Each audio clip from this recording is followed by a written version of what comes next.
আসসালামু আলাইকুম। সুপ্রিয় দর্শক মণ্ডলী, এখন থেকে ১৩ বছর পূর্বে ঢাকার সাভারে একটি ভবন ধসে গিয়ে হাজারের উপরের মানুষ নিহত হয়।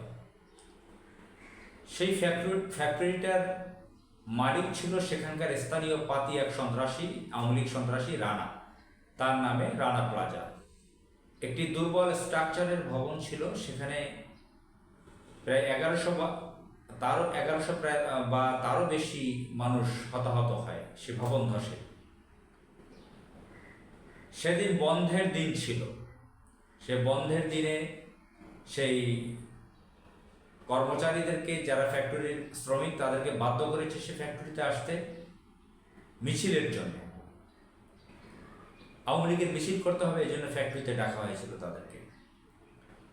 সেই বিল্ডিংটা, সেই ভবনটা ছিল দুর্বল স্ট্রাকচারের।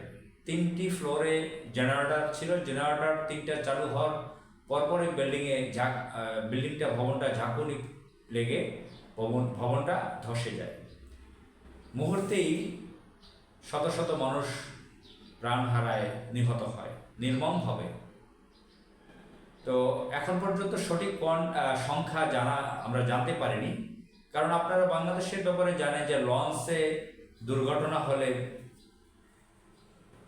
বাসে দুর্ঘটনা হলে, ফেরিতে দুর্ঘটনা হলে, ট্রেনে দুর্ঘটনা হলে আমাদের দেশের সরকারগুলো সেগুলো সংখ্যা গোপন করে। খুব কৌশলে তাদের সরকারি এজেন্সিগুলোকে ব্যবহার করে, নিয়ন্ত্রিত মিডিয়াকে ব্যবহার করে সেই সঠিক সংখ্যাটা জানতে দেয় না। তো বড় একটা ভবন, অনেক কর্মচারী, অনেক শ্রমিক ছিল। কোনো কোনো ক্ষেত্রে বলে কয়েক হাজার হবে, আমরা ১১০০ কথা শুনেছি। তো বাংলাদেশে যেটা হয়, দেখা যাচ্ছে কোনো জায়গায় মানুষ ফ্যাক্টরিতে বা বাসে দুর্ঘটনায় বা ট্রেনের দুর্ঘটনায় ১০০ লোক প্রাণ হারায়, নিহত হয়, খবরে বলতে হয় বাধ্য হয় ২০ জন ২৫ জন, যেটা সরকার বলে দেয়। তো রানা প্লাজা এভাবে কত মানুষ, অসহায় মানুষ, তারা নিহত হলেন সেই সময়। ১৩ বছরের আগের সেই ঘটনা বিশ্ববাসী জানে, সারা বিশ্ব জানে, শুধু বাংলাদেশ না, একটা গ্লোবাল নিউজ ছিল এটা।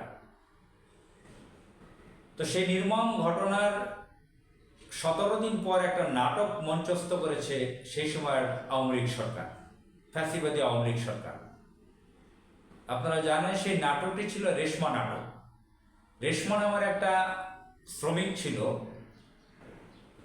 তাকে সেখানে ঢুকিয়ে আবার বের করা হয়েছে। বলা হয়েছে সে ১৭ দিন এর মধ্যে জীবিত ছিল। তো এইটা ওই সময় বলা হচ্ছিল যে এটা ছিল নাটক।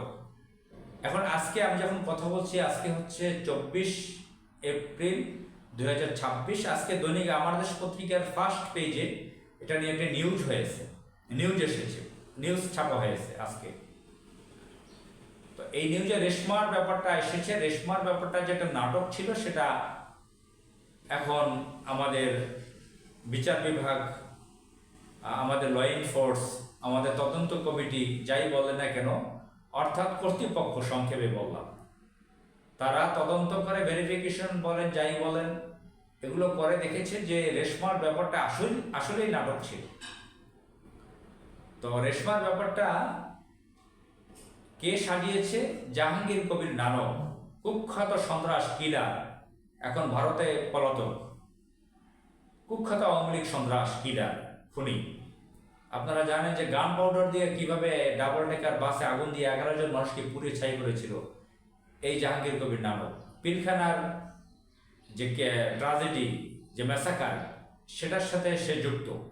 পিলখানায় আমাদের সামরিক কর্মকর্তাদেরকে মেরে ফেলেছিল এবং আওয়ামী লীগ বিভিন্ন সময় হত্যাকাণ্ড ঘটিয়েছে, গণহত্যা ঘটিয়েছে। সেই সময় এই সাথে সবগুলোর সাথেই প্রায় জড়িত এই জাহাঙ্গীর কবির নানক, কুখ্যাত এক সন্ত্রাস কিলার। এই জাহাঙ্গীর কবির নানক, যেহেতু সে সময় আওয়ামী লীগ সরকার ক্ষমতায় ছিল, তার ভাবমূর্তি যাতে ক্ষুণ্ণ না হয়, নষ্ট না হয়, মানুষকে ভিন্ন দিকে দেখাবার জন্য, মানুষের নজর ভিন্ন দিকে নেওয়ার জন্য সেই শ্রমিককে টাকা পয়সা খাইয়ে দিয়ে ফিট করেছিল। সে প্রথম দিনই বের হয়ে গিয়েছিল বিল্ডিং ধসের পরে। তাকে পরে আবার, যেহেতু সেখানে সে সরকারি এজেন্সি বাদে ওখানে কেউ লোক যেতে পারেনি এবং নিয়ন্ত্রিত মিডিয়া তো আছেই, তো সেই রেশমা উদ্ধারের নামে রেশমাকে আগে সে তার মতো প্রবেশ করিয়ে বের করে বলেছে 17 দিন তার মতো সে জীবিত ছিল। তাকে আগে স্টাডি করানো হয়েছে, প্র্যাকটিস করানো হয়েছে, তুমি বলবা আমি এইটা খেয়েছি, সেইটা খেয়েছি, এভাবে বেঁচেছিলাম, ওভাবে বেঁচেছিলাম।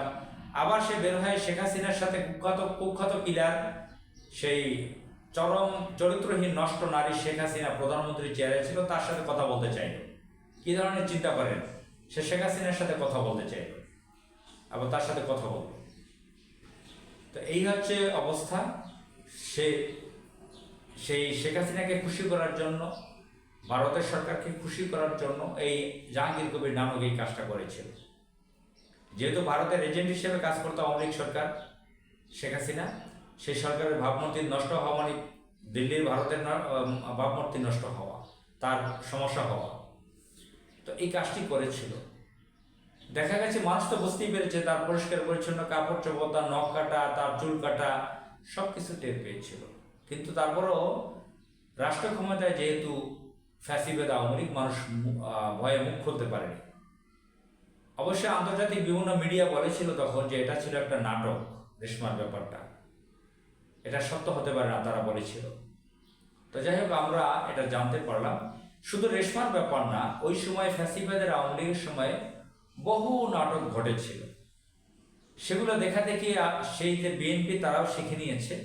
খালেদা জিয়া তো জীবিত নেই, এখন তার ছেলে puppet government, puppet prime minister ইন্ডিয়ার হয়ে কাজ করে, সেও তা এই সময়ও আমরা বিভিন্ন ধরনের নাটক মাঝে মাঝে দেখি।